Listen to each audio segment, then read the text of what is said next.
పారాయణ చేయండి, చండీ హోమం చేయించుకోండి, ఇవి చెప్తుంటారు. చండీ హోమం అంత శక్తివంతం అవడానికి కారణం, అంత రక్షణ కలిగి ఉండడానికి కారణం దుర్గమ్మ తల్లి యొక్క వైభవం దాని ఎంతో ప్రకటనమైంది. అందుకే దాని పేరే దుర్గా సప్తశతి. దుర్గా పేరు కాదు, దుర్గా అంటే ఏ శక్తుల యొక్క కూడిక కలిగితే దుర్గ అయిందో చెప్తుంది. దుర్గా అన్న మాటలో దకారము, ఉకారము, రకారము, గకారము, అకారము కలిస్తే దుర్గా. అంటే దైత్యనాశం.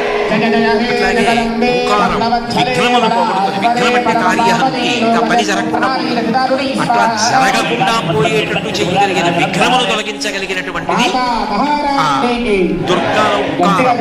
రకారము రోగనాశం, గకారము పాపనాశం, అకారము శత్రునాశం.